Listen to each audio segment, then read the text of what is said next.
Good morning, everyone. So I'm gonna jump right into it. It's gonna be really quick because, believe it or not, I have an alarm set for me to get up and jog, and if it's gonna go off during this cast if I wait too long.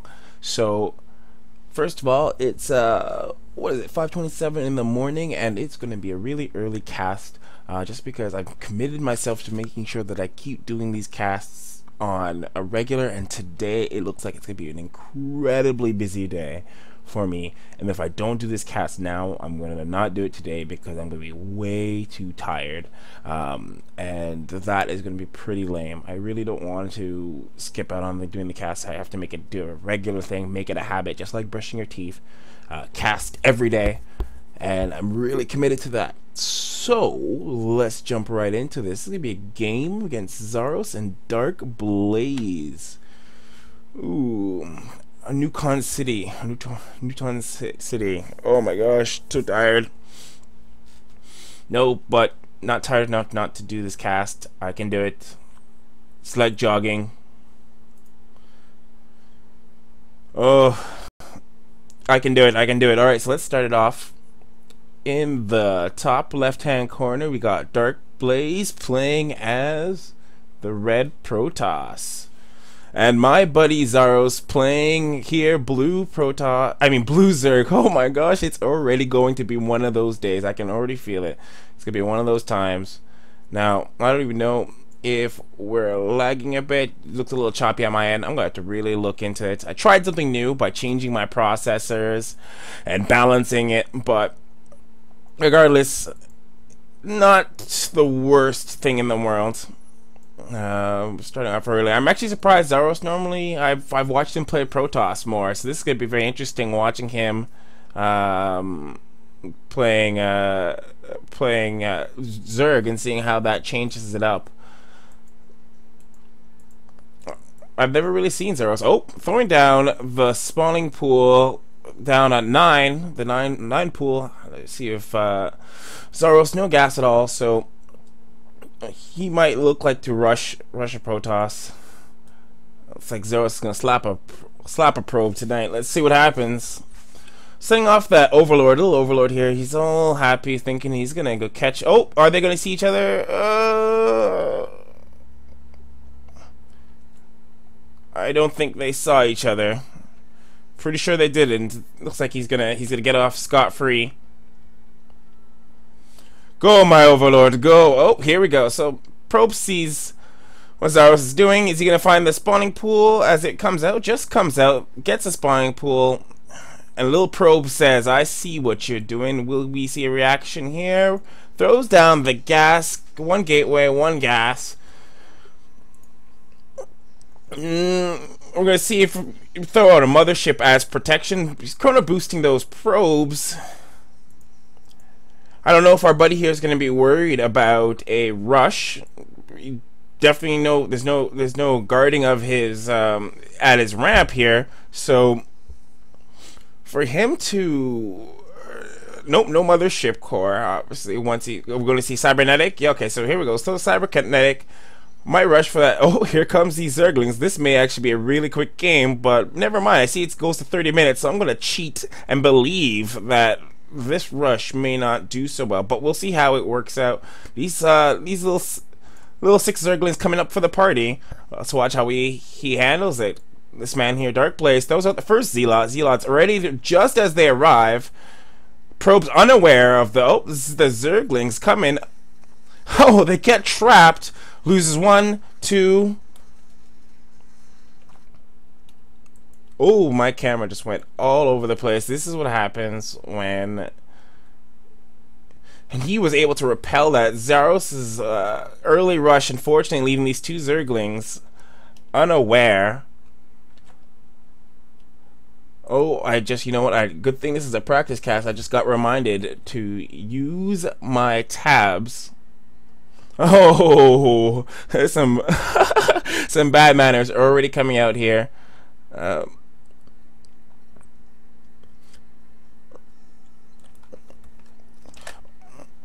look at that! I'm remembering a lot of things here. This is a good thing. This is practice. See, I'm remembering some basic bit. Oh snap! So I just got notified by my neighbors upstairs that I am too loud. I'm gonna have to make sure I control my voice. Shit. This is gonna be the funniest cast. This is what happens when you cast early in the morning, because then people get angry. So I'm gonna have to make sure I control my voice while I am casting, because I am either way too loud and my volume is too loud, so my voice is clearly raising. Already looks like DarkBlaze has pushed out an expansion. Now for Zerg to put out an expansion so late, this is definitely not going to be very good, because being macro based, Zerg is going to want to have the lead in terms of his econ here. So only two versus two base expansion here going on between Zaros and DarkBlaze, and you don't want to have the Protoss out macroing you. Ooh, we're gonna see what happens here.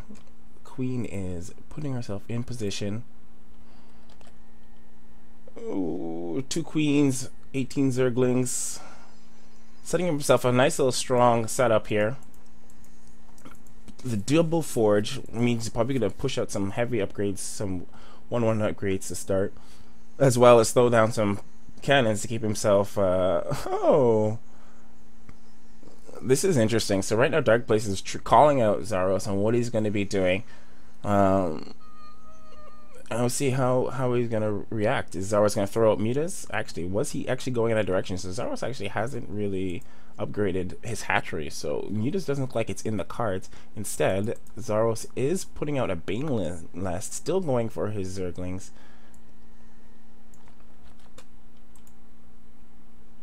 So much salt going on in this. There's so much anger in this game. So I apologize right away, guys, if my voice is sounds like it has changed volume, just because I had to manage my voice because it is 5:47 in the morning, and my neighbors stamped on my floor because my voice was too loud. But them's the breaks, eh? So Twilight Council being thrown out. So this guy is definitely going to be putting out some heavy upgrades up against Zaros. Throws out a little Zergling to see what he... Oh, here he goes. He's just going to rush on by. Oh, the surround. He's going to... What a great timing here for Zaros. Mothership Core is out there. Oh, the Banelings are going to come here. Very great. Oh my goodness. These probes do not escape. None of them. Not one probe from that area escapes. Oh, already in his base, this Protoss is probably incredibly angry that this actually succeeded against him. The Mothership Core already going for the defense. He's trying to block it off here with his Stalker. Throws 3 pylons as a form of blocking. Very good. This time Zaros is going to go straight for the Nexus, cutting down this expansion.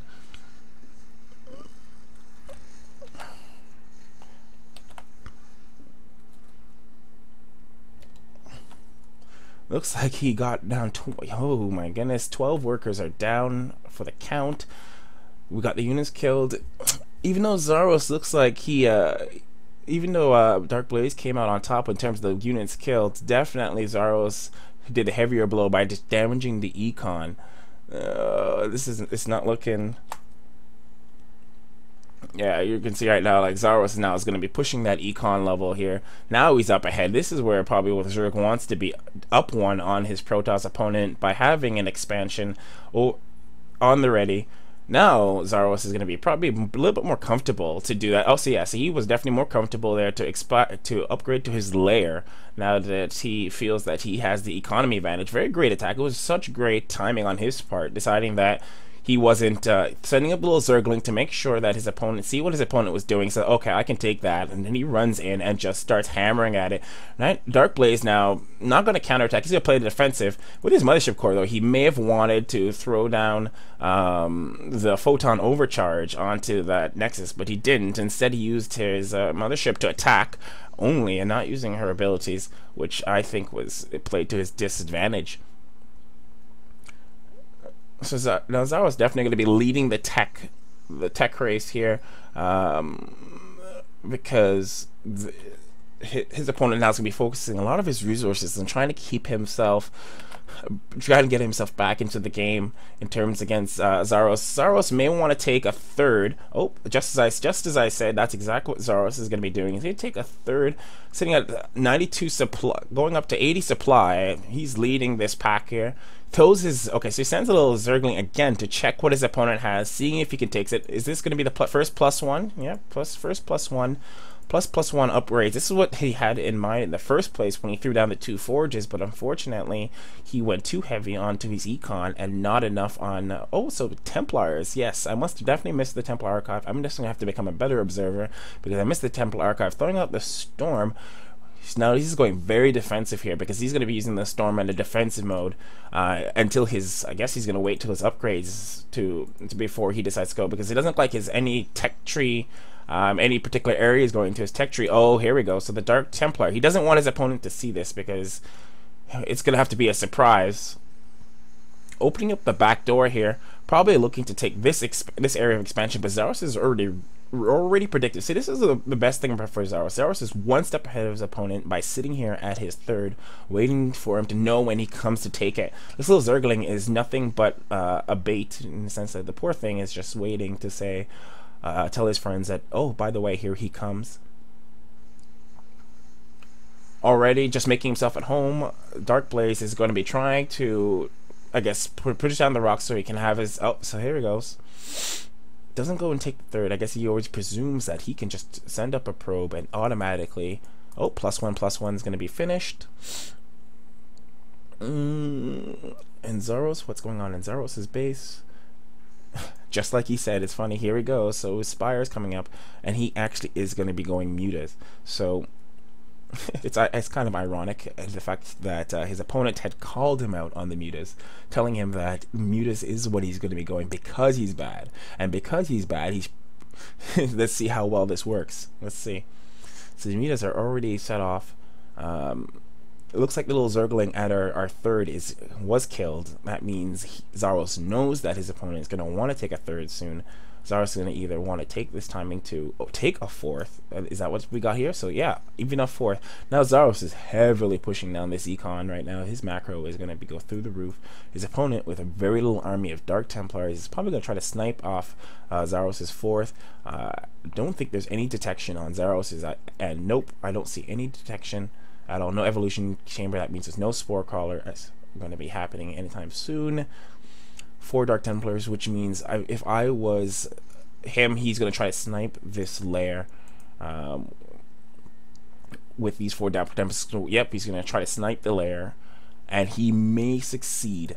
He may actually succeed by sniping the lair, killing off Zaros'. Oh, but it doesn't matter because here comes the mutas. Zaros is forced to leave, returning back to his base. Ooh, this is very bad because now they're gonna go. These Dark Templars are gonna go to town in Zaros' base with no detection right now, no overseer, and none in production. This is gonna leave. Oh, two overseers here, 2 overseers, but none really on their way. This layer is down to about half HP. This overseer needs to get here like right now, or Zaros is going to lose all his tech. Oh, very, very well done. Oh my goodness, this layer survives by 99 HP. That is so close, so very close. These Zerglings here got bored, I guess, in the confusion. Oh, this layer is in a lot of trouble. This layer, luckily enough, there is no retaliation. Taking the third, but Zaros already knows that his opponent is taking that third. Not only is there an overlord here waiting to just sort of swoop down when he feels like it, Zaros knows that his opponent has taken his little Zergling out. That means he knows that a third is probably down. Will Zaros counterattack? Right now, Zaros is probably Spore Caller, so he's preparing himself just in case that when he leaves his base, his opponent is going to come back again with the Dark Templars, is trying to exchange blows. That's exactly what Zaros is going to do. Like I said, make sure he takes down this third, come back around. There is no protection for this third, just some Templars with Storm. So right now, his opponent DarkBlaze is incredibly defensive, in a very defensive mode, and going to try his best to hold off from Zaros. Zaros, with any upgrades we got one upgrade here on his mutas, and these probes are just mining here, minding their own business, believing that they're safe.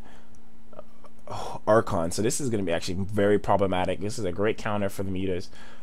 These 4 Archons will absolutely devastate these mutalists. So DarkBlaze did predict it very well by saying that he knew his opponent Zaros is going to go mutas and prepared himself with some Archons. So this is going to be what I predict is going to happen. Zaros knows by seeing by his Xel'Naga towers, he knows his opponent is on his way, and he's already sending these mutas back, crying Bloody Mary to come and save everything, because all he has right now is some Banelings. So, okay, a lot of Banelings. I shouldn't say some, because a few of them are about to mutate. I don't know if they're going to mutate. Yeah, they'll be ready in time. Some Banelings and some mutas. And right now, if the storms are well placed, that's going to do some hefty damage. Oh, here comes an Infestor. An Infestor has now joined the ranks. 3 of them are all ready to go. This could be a... Ooh, throws down the Storm. Very well placed Storm. This is very bad. Very, very bad. Very bad for Zaros. I take that because right now these Archons actually do the bulk of the damage to the mutas. Yeah, the mutas are the ones that take a lot of that damage. That was over really quickly. Those Archons just tore apart the mutalists with no problem. So now we're already in Zaros' base, trying to repel the Zerg. Oh, these Speedlings all over the Stalkers that do not have Blink. And even if they had Blink, I don't think they would have been able to do much damage because of lack of speed.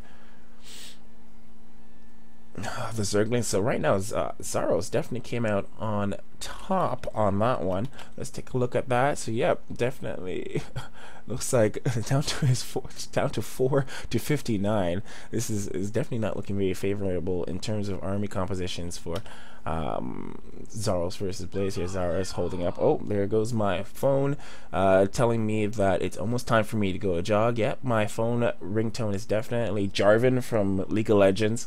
That's as funny as that might sound, as silly as it might sound. Okay, so now we're warping in a bunch of Templars.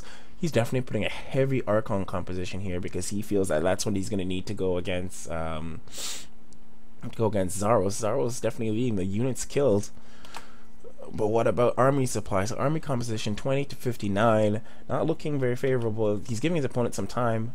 Ultralisks. So clearly Zaros was prepared to do this tech with a heavy macro. It was definitely very possible for him to prepare to tech up all the way to tier 3 to push these Ultralisks. These Ultralisks are going to put some heavy meat shields around Zaros' army, making sure he's going to hold these Infestors in the background. With this fungal growth and his infested Terran, we're going to see a much different game.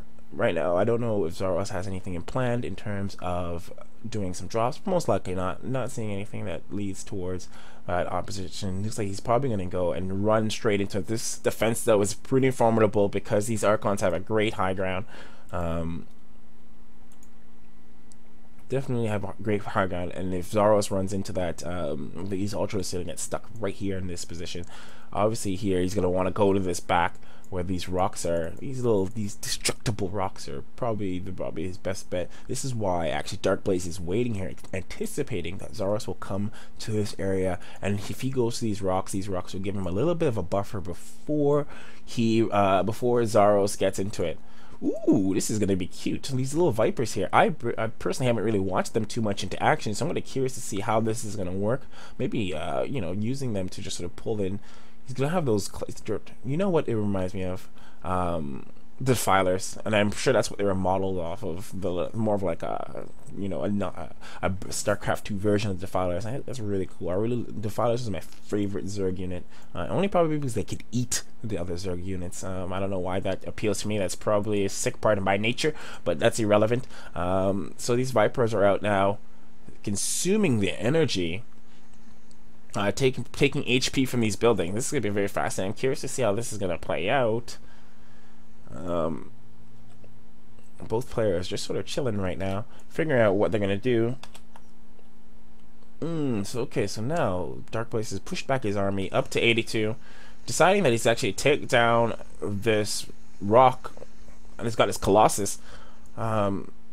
I'm not sure how that's going to fare against the Vipers. I'm pretty sure those Colossuses are going to get just pulled into the fray because of the Viper's ability. But we're about to see a collision. Are we going to see it? Here it comes. Oh, the Ultralists are now positioned. Ooh, Zaros is on move. This is very bad for Zaros. Takes it in. But the Vipers haven't been seen yet. Here they come. Ooh, disgusting. Throws down the fungal. Pulls down the Vipers into the fray, pulls the Colossi into the fray. Ultras are just going to town, and absolutely disgusting. Oh, one little Zealot left. He is going to be so brave. He's going to go into the fray and fight everybody, only to be destroyed. These Zealots, on the other hand, are just going to be just as relentless to throw themselves against Zaros' army. Catch the little infestor who's on his own. I have to admit that that was a brave move by those Zealots, because they just went up against a couple of Ultralists. There's only like 2 Ultralists left, by the way, but 121 to 36. This is definitely looking to be a fascinating scenario. Oh, here comes the rest. So the Zerglings are coming out in massive. They remind me of like Buffalo for some reason, because they're just running in a herd.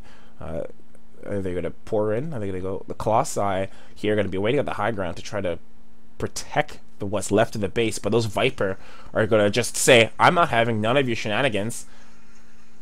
Oh, no. There it goes. I am curious to know what kind of bad manners is going to happen after this, because even though his opponent knew that that's what Zaros is going to do, he was unprepared. Ooh. So right now there's just a single Ultralisk. Those Colossi had made actually quick work for those Zerglings. I spoke way too soon, assuming that it was over. 32 to 122. Already this army is being oh, there it is, the new Ultralisk already ready. Oh, something got killed. I didn't even see what that was. So Zaros, I almost called him by his real name. I guess that's what happens. Oh, there goes my alarm. There goes my alarm. I need to tell it not to do that. And I can't even tell it to go silent, because it is set to go even though I have my vibration on. So anyways, back to the game. That's probably going to appear in the VOD. 10 points if you know what song that is. Zaros knows, obviously, that his opponent is pushing down for a 4th. Throws out the infested Terran, making sure that his opponent doesn't take his 4th base. This is Kever. Burrowed infestor just making his way along. See ya, guys. Sorry, was just there.